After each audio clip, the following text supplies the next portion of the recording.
बिस्मिल्लाहिर्रहमानिर्रहीम। अस्सलाम वालेकुम दोस्तों, दिस इज कैसर बारी फ्रॉम बारी लॉ एसोसिएट्स। आज बहुत बिजी डे था जी। बहुत से जो स्टूडेंट्स थे जिन्होंने स्किल्ड वर्कर वीज़ा की जो थी वो एप्लीकेशन फाइल की हुई थी और उनकी जो अपॉइंटमेंट्स थी, बहुत से लोगों की अपॉइंटमेंट्स के लेटर्स थे उनके पास जो कि फ्यूचर में आ रहे हैं। सो उनके हवाले से बहुत से इश्यूज थे। बहुत से क्लाइंट्स की जो प्रीवियस एप्लीकेशंस हैं उसके हवाले से बहुत से इश्यूज थे।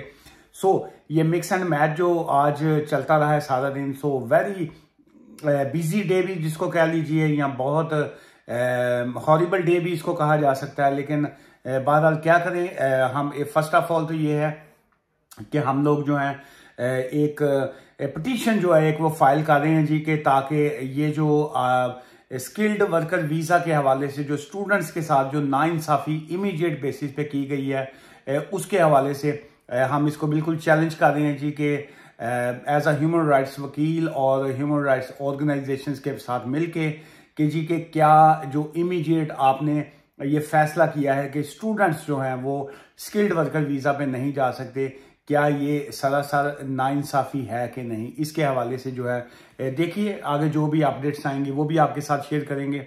और इसी तरह बहुत से जो स्टूडेंट्स हैं, क्या वो सिर्फ स्किल्ड वर्कर वीज़ा पे नहीं जा सकते हैं, या जो असाइलम सीकर्स हैं उनको बहुत से असाइलम सीकरों के पास जो है वो परमिशन टू वर्क होता है शॉर्टेज ऑक्यूपेशन में, या जो है वो परमिशन टू वर्क होता है चूंकि प्रीवियसली वो स्टूडेंट होते हैं लेकिन उसके बाद असाइलम किया और वो ऑब्वियसली 20 घंटे काम की इजाज़त है, तो उसके हवाले से भी वो सुनने में यही आ रहा है कि जी कि क्या उसको भी ख़त्म किया जाएगा या बाकी।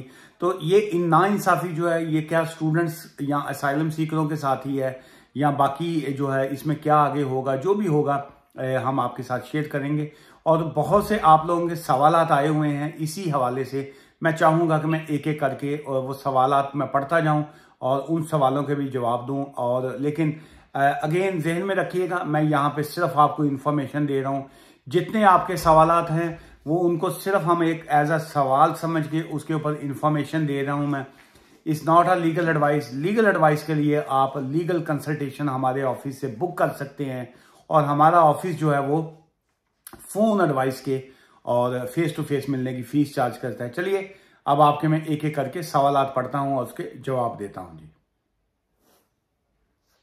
ये किसी दोस्त ने लिखा है जी कि 14 जुलाई को उन्होंने स्किल्ड वर्कर वीजा के लिए अपने बायोमेट्रिक दिए थे और वो ऑब्वियसली वो स्टूडेंट थे, तो उसके बाद उन्होंने अपने फिंगरप्रिंट्स दे दिए हैं। केस का फैसला अभी तक नहीं आया, तो क्या बनेगा। देखिए चूंकि आपने जो कानून ये 17 जुलाई को आया है, 17 जुलाई को आफ्टर 3 PM के बाद की जो एप्लीकेशंस हैं ये उसके ऊपर लागू होगा। आपकी एप्लीकेशन जो है वो 17 जुलाई से पहले की है।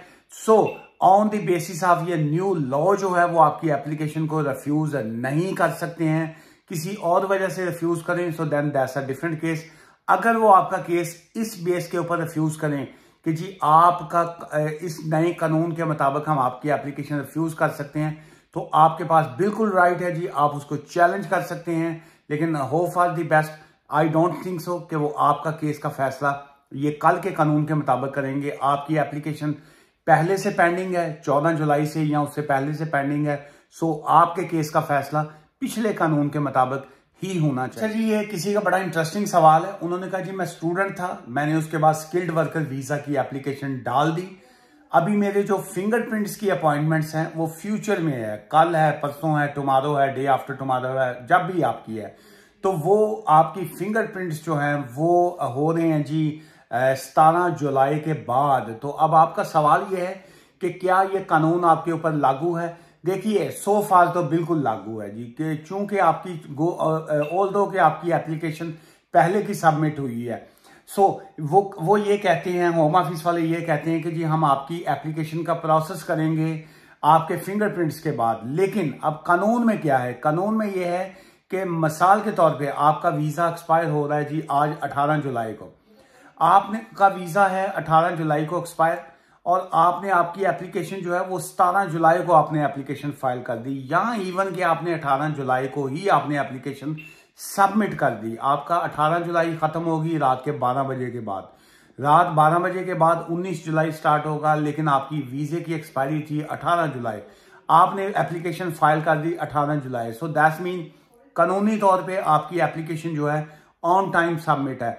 सो अब ये फिंगरप्रिंट्स आपके होंगे 20 जुलाई को या 30 जब भी आपके फिंगरप्रिंट्स हैं, लेकिन आपकी एप्लीकेशन अगर 17 जुलाई से पहले की सबमिट है तो बाय लॉ मैं ये समझता हूं कि आपका कानूनी राइट है कि अगर वो आपकी एप्लीकेशन इस बेस पे रिफ्यूज करें कि जी आपके फिंगरप्रिंट्स हुए हैं 17 जुलाई के बाद and you are not coming under this rule जो है, अगर वो खुदा न खास्ता आपकी इस बेस के ऊपर एप्लीकेशन रिफ्यूज करें, बिल्कुल आप अगर चाहें तो मुझसे रब्ता कर सकते हैं। मैं आपके इस पॉइंट को चैलेंज करूंगा, क्योंकि कानून ये कहता है कि जिस दिन आपकी वीजा की एक्सपायरी है और उससे पहले अगर आपने एप्लीकेशन सबमिट की है तो आपकी 3C की जो लीव है वो उसको खत्म नहीं कर सकते हैं। सो आपकी एप्लीकेशन 17 जुलाई से पहले की सबमिटेड है ऑलरेडी।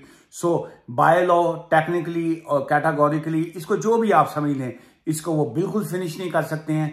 इस बेस के ऊपर अगर आपका वो वीजा रिफ्यूज नंबर 1 तो नहीं करना चाहिए, और वो चूंकि वो भी वहां पे भी वो कानूनदान है, समझते हैं कानून को, मैं नहीं समझता कि वो आपकी एप्लीकेशन को रिफ्यूज करेंगे, लेकिन अगर फिर भी वो करें तो बिल्कुल आप चैलेंज कीजिए उसको। ये किसी दोस्त का सवाल है, उन्होंने कहा जी कि उन्होंने सबमिट की है, वो Tier 4 के ऊपर हैं जी, वो स्टूडेंट्स हैं, और वो स्टूडेंट के बाद उनको COS मिल गया, उन्होंने स्किल्ड वर्कर वीजा अपना 17 जुलाई को उन्होंने सबमिट कर दी एप्लीकेशन, और उनकी जो अपॉइंटमेंट है फॉर फिंगरप्रिंट्स दैट्स ऑन 3 अगस्त को उनकी फिंगरप्रिंट्स की अपॉइंटमेंट है।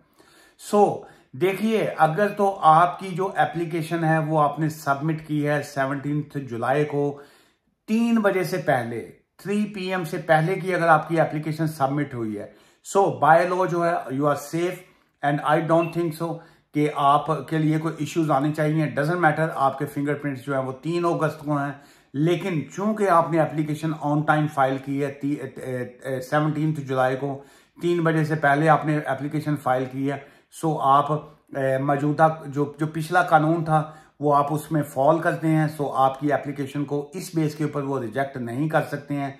So all the very best.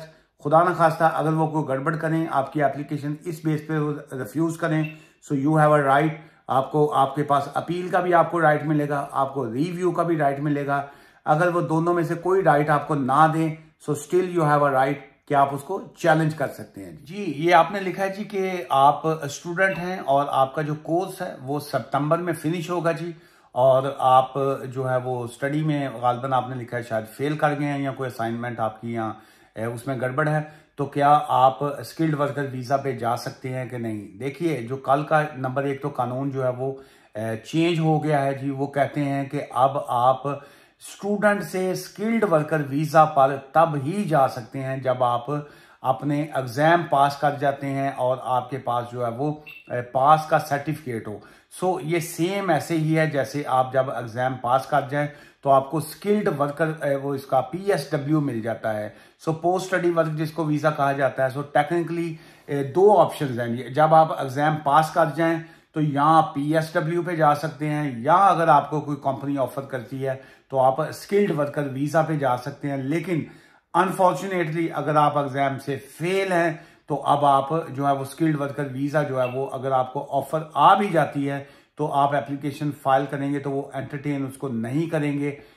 ये जो कल का यस्टरडे का जो कानून आ गया है, पहले लॉ ये था कि अगर कोई स्टूडेंट है और उसके पास वैलिड वीजा मौजूद है और उसको स्किल्ड वर्कर वीजा की ऑफर आती थी तो वो उसके ऊपर जो था उनका वीजा जो था वो चेंज हो जाता था। अब ये है कि वो वीजा जो है, अब चूंकि अब आप एग्जाम फेल हैं तो अब आप स्किल्ड वर्कर वीजा के ऊपर अनफॉर्चुनेटली एप्लीकेशन फाइल करेंगे तो वो रिफ्यूज कर दी जाएगी जी। बारी लॉ एसोसिएट का जो हमारा चैनल है, देखिए ये कोई पॉलिटिकल चैनल तो है कोई नहीं कि जी के इसके ऊपर अगर आप कोई सियासी कमेंट्स करें कि जी के जो प्राइम मिनिस्टर साहब हैं या जो होम सेक्रेटरी साहब हैं वो कौन से कंट्री से उनका ताल्लुक है, वो रवांडा में क्यों उन्होंने असाइलम के हवाले से किया, क्यों इस तरह की वो पॉलिसीज बना रहे हैं या कुछ ऐसे है। सो मैं बिल्कुल पॉलिटिकल आदमी नहीं हूँ, सो मैं एक प्रोफेशनल वकील हूँ, तो मैं सिर्फ कानूनी बात करूंगा जी। जो लॉ चलता है हम सिर्फ उस लॉ के ऊपर बात करेंगे कि कानून ये कहता है, आपका ये इशू है, आप के इशू के मुताबिक कानून में क्या है या बाकी क्या है। क्रिटिसिज्म जो है वो एज अ वकील हम हर पॉलिसीज़ के ऊपर करते रहते हैं, चाहे वो अच्छी हो या बुरी हो। सो इसमें आपकी अपनी राय है, मैं बिल्कुल आपके ऊपर कमेंट्स नहीं करूँगा। ये जिन दोस्तों ने कमेंट्स किए हैं कि जी के वो प्राइम मिनिस्टर साहब का कौन सी जमात से ताल्लुक़ है या बाकियों का क्या है, सो इसलिए हम डिलीट भी नहीं करेंगे आपके मैसेज, लेकिन ये है कि कोशिश किया करें कि नेगेटिव चीज़ों से थोड़ा परहेज़ करें। देखिए, हर कंट्री की एक अपनी पॉलिसीज़ होती हैं। सो इसमें जो लोग नए आए हैं यूके में, वो ये समझते हैं कि शायद ये इस तरह की पॉलिसीज़ जो हैं वो शायद अभी उनके साथ ज़्यादती हो रही है या स्टूडेंट के साथ ज़्यादती हो रही है।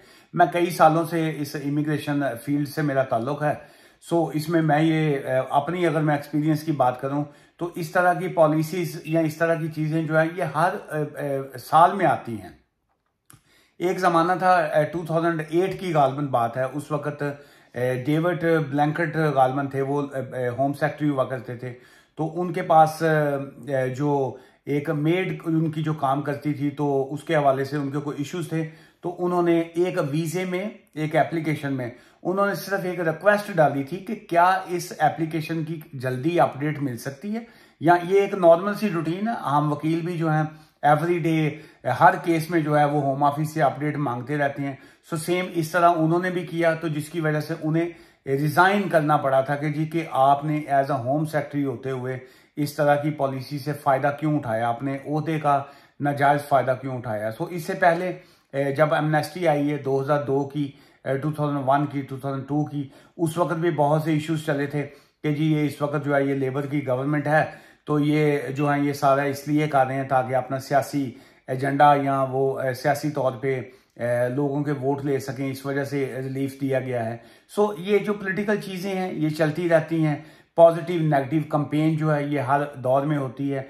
सो हम ये समझते हैं एज अ वकील, मैं ये समझता हूँ कि हमें सिर्फ कानून पे फोकस करना चाहिए, और आपको ये चाहिए कि आप अपनी एप्लीकेशन पे फोकस करें कि आपके इस वक्त सर्कमस्टांसिस ये हैं, क्या आपको वीज़ा मिलना चाहिए, नहीं मिलना चाहिए, अगर रिफ्यूज़ल है तो तब क्या करना चाहिए, अगर आपकी एप्लीकेशन पेंडिंग है तो तब क्या करना चाहिए। आई थिंक इसके सियासी चीज़ों को जो है वो सियासी प्लेटफॉर्म पे रहने दें।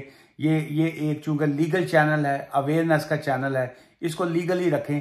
मैं समझता हूँ मेरे लिए भी अच्छा है और आप सब दोस्तों के लिए भी अच्छा है, ताकि बहुत से लोगों को मदद मिलती है, बहुत से लोगों को गाइडेंस मिलती है। सो ये एक पॉजिटिव प्लेटफॉर्म है, इसको पॉजिटिव रखेंगे हम तो इसी में हम सबका जो है वो सबके लिए अच्छा होगा जी। ये जो स्किल्ड वर्कर वीज़ा के हवाले से ये जो अपडेट्स आई हैं जी यस्टरडे, उसके हवाले से ये पाकिस्तान से किसी ने मैसेज किया है जी, बारी लॉ एसोसिएट यूट्यूब के चैनल पे। उन्होंने कहा जी कि मैंने भी एप्लीकेशन फाइल की हुई थी, तो मेरी एप्लीकेशन का क्या बनेगा। देखिए, ये आउटसाइड दी यूके बात नहीं हो रही है। ये जो कल यस्टरडे कानून है उसमें उन्होंने कहा है कि वो स्टूडेंट जो यूके में टीयर 4 के ये जो स्टूडेंट वीजा के ऊपर थे, वो जो है स्किल्ड वर्कर वीजा के ऊपर नहीं जा सकते हैं जब तक उनकी अपनी डिग्री मुकम्मल ना हो।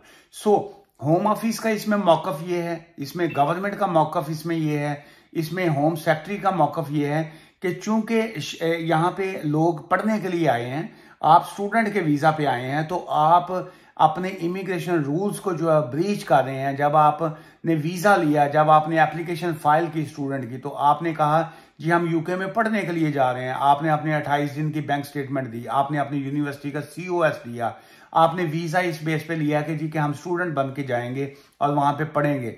हमने आपको अलाउ किया कि बिल्कुल आप स्टूडेंट आइए, आप पढ़िए यहाँ पे। पढ़ने के बाद की बात हो रही है, आप अपना PSW का हमने आपको ऑफर दी कि वो एक जो है वो उसमें आपको वो आपके ऊपर स्पॉन्सर नहीं है, आपको किसी की मिन्नत नहीं करनी पड़ती, आपको किसी की रिक्वेस्ट नहीं करनी पड़ती कि जी मुझे आप वीज़ा दें। जो ही आप एग्जाम पास करें आपको हम जो है PSW का वीज़ा दे देते हैं। आपको 2 साल के लिए हमने आज़ाद कर दिया, आप 2 ईयर्स के लिए आप काम करें, जॉब करें, अपनी जॉब्स ढूंढें, आप अच्छे तरीके से रहें यहाँ पे। सो हमने आपको पहले स्टूडेंट वीज़ा दिया, फिर हमने आपको PSW दिया। आप उसमें अगर आपको जॉब मिलती है तो उसके बाद आप स्किल्ड वर्कर वीज़ा पे जाएं। हमने कानून को सिंपल रखा है, हमने कानून को साफ रखा है। तो आप उसको ब्रीच मत कीजिए। देखिए ये इसमें इस बात की डिबेट नहीं है कि ये इन्होंने कल कानून क्यों नाफज किया। मैं इसमें सिर्फ एक पॉइंट के ऊपर क्रिटिसाइज कर रहा हूं कि जी कि आपको इमीडिएट इफेक्ट नहीं करना चाहिए था। आपने जो एक डेट पहले अनाउंस की थी कि हम 24 जनवरी को ये कानून के ऊपर अमल होगा, वहां तक ठीक है, लेकिन ये सडनली जो आपने कहा है उसके ऊपर हमें क्रिटिसाइज है। लेकिन मैं बाकी तमाम चीजों की, गवर्नमेंट की, होम सेक्रेटरी की, होम ऑफिस की, इस बात का हक में हूं कि ये बात बिल्कुल दुरुस्त है, बिल्कुल राइट पे है कि आपने वहां पे प्रॉमिस किया कि जी हम स्टूडेंट हैं, हम पढ़ने के लिए जाएंगे और वहां पे पढ़ने के बाद हम अपने वीजास को चेंज करवाएंगे। तो वो इसमें यही है कि आप स्टूडेंट आए हैं, आप पढ़िए, आप पढ़ने के बाद डिग्री अपनी लीजिए। जब आपकी डिग्री मिल जाए आपको, आप पीएसडब्ल्यू पे जाएं। पीएसडब्ल्यू पे नहीं जाना, आपको स्किल्ड वर्कर वीजा मिल रहा है, आप उस पे जाइए। तो कानून को मत तोड़ें। सो टेक्निकली बेस्ट अब इसमें एज अ वकील, एज अ ह्यूमन राइट्स वकील, पॉइंट इसमें यही है कि उन्होंने इमीडिएट इफेक्ट का क्यों कहा, इसके अलावा बाकी किसी चीज पे कोई क्रिटिसिज्म नहीं है। सो इसलिए जो है वो आपके पास ऑप्शन यही है कि जी कि आप जो है वो उनके कानून को फॉलो कीजिए जो भी है। अब जो अगर वो उसमें चैलेंज होता है, उसके बाद जो भी फैसला आएगा ऑब्वियसली हम सबको उसको फॉलो करना पड़ेगा। लेकिन ये आउटसाइड दी कंट्री ये वाला कानून लागू नहीं है। अगर आपको स्किल्ड वर्कर वीजा ऑफर है, आपने अप्लाई किया हुआ है, सो उससे कोई फर्क नहीं पड़ेगा। आज की वीडियो यहीं तक थी। तो ये वाली वीडियो मैंने कोशिश की है कि स्टूडेंट और स्किल्ड वर्कर वीजा के हवाले से ही मैं रख सकूं। तो ज़हन में रखिएगा, अगेन जाते जाते इस वीडियो से मैं यही कहूंगा, यहां पे मैंने सिर्फ आपको इंफॉर्मेशन प्रोवाइड किया, is not a legal advice. Legal advice के लिए आप हमारा जो ऑफिस का नंबर है उस पर कॉल करके, या जो हमारा हेल्पलाइन नंबर है, मैं हर वीडियो में यही कहता हूं कि जी उस नंबर पे कॉल ना किया करें। वो जो 07469259470 का नंबर है, 07469259470, उस पर सिर्फ मैसेज करें, टेक्स्ट करें, व्हाट्सएप का भी मैसेज करें। हम आपको वापस जो है मैसेज करेंगे, आपकी अपॉइंटमेंट बुक करेंगे, कंसल्टेशन की फीस लेंगे, फिर हम आपको कॉल बैक करेंगे। दुआ में याद रखिएगा। Take care, bye for now.